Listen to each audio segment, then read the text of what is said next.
Нөхөд маань гол чиглэлүүдэд ядтаа нэг мэдрэмж өгсөн гэдэгт би 100% итгэж байна. Энэ хүмүүсийг саавд хөдөлж авсан байх. Энэ талаас санагчайвал ерөн цаашдаа бид нар дээр сургуулиудаа хамтарч хийж байна. За би бол яриагаа нэлээд товчилж ярий. Ягаад гэвэл та бол бас нэг талаасаа ядарсан байгаа, нөгөө талаасаа бол энэ таван хүнтэй маань ярьсан яриа бол нэлээд гол юм болоод үлдсэн учраас би бол давтаж яриад хэрэггүй гэж бодож байна л да.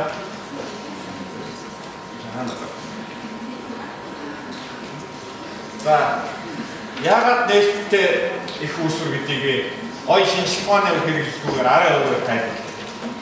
За хэдүүлээ за Титаник гэдэг киног үзсэн хүмүүс гараа барьдаг. За зөвөр үзсэн. За хэдүүлээ арай өөр зураг гаргая. Монгол кино театрууд байдаггүй, телевизээр байдаггүй байсан. Тэгээд нэг маань Америк яваад Титаник киног үзчихээ.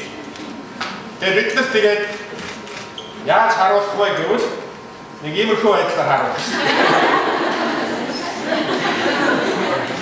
За нэг юм кино байдаг. Гэхдээ хамгийн сонирхолтой бид санааг нь ойлгоход ч гэсэн тэр мэдрэмж, тэр гоо сайхан, тэр бүх зүйлийг авах уу? За тэгвэл би нэг өөр зүйл асууя. Гэтэл кино бол ингэ болт юм. Гэтэл нөгөө сайн багш нарын лекцэн, сайн багш нарын видео кино, математикийн хамгийн сайхан заасан арга энэ бүгдийг яагаад бас хараад болтгүй? Яагаад багш нар тус үрдээ өөрсдөө яг энэ завин дээр байгаа хүн шиг ингэж үзүүлэх ёстой юм? Ам бодсон. Гэтэл чи интернет байж байгаа шүү дээ. Монголын бүх 27,000 багш байж байгаа. Хамгийн сайн зайдаг багш нар өнөөдөр ийм лаптоп хичээлээ хийж болж байгаа. Яагаад Монголд дэлхийд даяар боловсрол кино ингэ болоод байна? Боловсрол болтгүй. Эндээс үндэслээд үнэхээр одоо хаан гэдэг тэр Массачусетс технологийн их сургууль эдрийн материалуудыг та харахад ойлгох. Яагаад дэлхийн шилдгийг, Монголын шилдгийг, сургуулийнхаа шилдгийг ингэж өнөөдрийн мэдээллийн технологи, интернет тарааж болохгүй байгаа. Яагаад бид нар солилцохгүй байгаа? Яагаад хүүхдүүдэд энэ 24 цаг үзэж болохгүй байгаа? Яагаад дурын кино CD-гээр дэлгүүрээс авч, хайфай дэлгүүрээс авч болж байхад яагаад хичээлүүдийг авч болохгүй байгаа? Сонир багт. Тэгэхээр нэг талаасаа боловсрол маань ямар их товсрогдож байгааг бид нар бас харж байгаа. Өнөөдөр хүүхэд болгон мэдчихэж байгаа. Манай багшийн лекцийг үзмээр байдаг. Тэр нь хаач байдаг? Нууц. Интернет дээр ч байхгүй, хайгаад чадахгүй. Тэгэхээр энэ бүгдээс дүгнэж хэлэхэд боловсролын нээлттэй нөөц гэдэг чинь гол санаа бол ерөөсөө энэ шинжлэх ухааны техникээс одоо физик, хим, технологи түрүү манай батуулт хийсэн. Бидний хамтын бүтээл. Нэг хүн хийхэд нөгөөт нь арай сайжруулаад хийнэ. Тэгээд сүүлдээ яг дундаа нийлж ашиглах болохгүй. Энэ чи интернет байх. Ердөө энэ ингээд боловсролын нээлттэй нөөцийн асуудал бол энэ өнцгөөс нь харах хэрэгтэй. Бид бол кино байсан бол болоод байгаа юм. Лекц болохоор болдгоо гэдэг чинь маш хоцрогдсон үзэгдэл байна. За дөрөв хоёр шинж нэгдүгээр нь нээлттэй шилдгийг шууд авна гэдгийг боловсролын нээлттэй нөөц гэж би ойлгоо. Шилдгийг шууд авна. Тэр Америкт хийсэн байна уу? Африкт хийсэн байна уу? Манай багшийн сургууль дээр хийсэн байна уу? Хамгийн сайныг би шууд авах ёстой. Түүнээс саяны завин дээр үзүүлж байгаа нөхрийг хараа суугаад хэрэггүй. Хоёрдугаар нь энэ бүгдийг бид нар хамтарч хийж байгаа. За одоо Википедиагийн жишээ би бас хаангтын бусад сайтуудыг нэг давтахгүй тул Википедиаг хэлж байна. Энэ сайтыг 80,000 хүн хийж байгаа. 80,000 хүн дэлхийн бүх өнцгүүдээс 200 гаруй хэлээр 8 сая материал байна. Тэгээд 24 цагийн турш тасралтгүй бидний энд ярьж байгаа орнд хэдэн зуун материал шинээр авч. Тэгээд энэ бол гаргасан дээр интернетээс, гэрээс, ажил дээрээс бүгд л ингэж хийж байна. Тэгээд энэ бол нөгөө Creative Commons гэдэг лайсенс лицензээр баталгаажсан.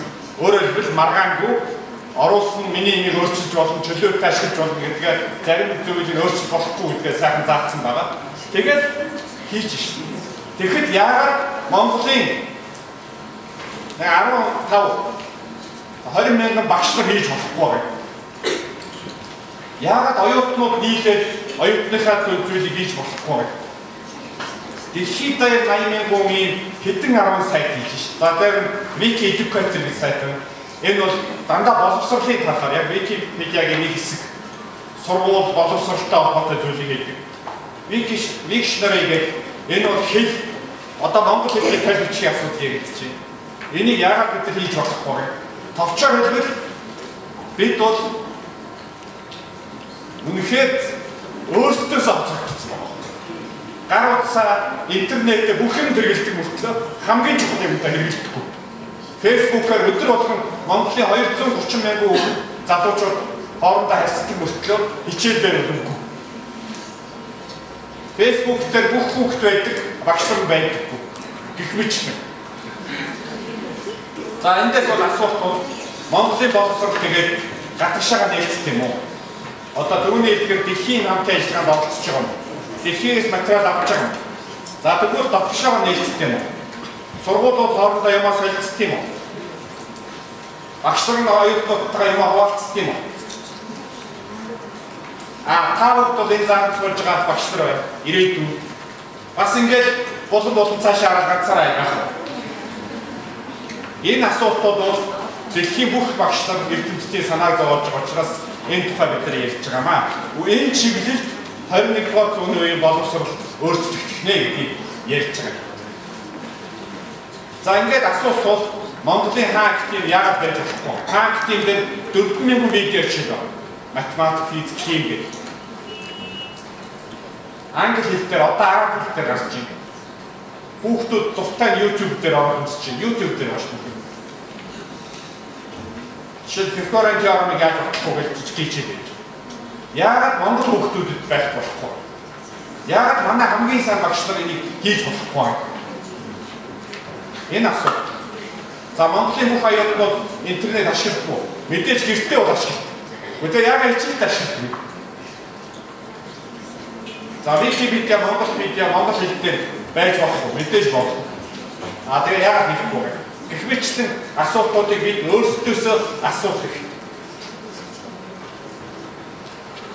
За ингээд дүгнээд би дүгнэлт арай өөр болж байна. Бид яагаад ийм байдалд орчих вэ? Одоо юуг өөрчлөх гээд байгаа юм? За өнөө цагийнхаа онцлогийг харъя. Өнөөдөр 10 тэрбум 21-р зуунд 10 тэрбум хүн дэлхийд амьдарна. Монголчууд бол ердөө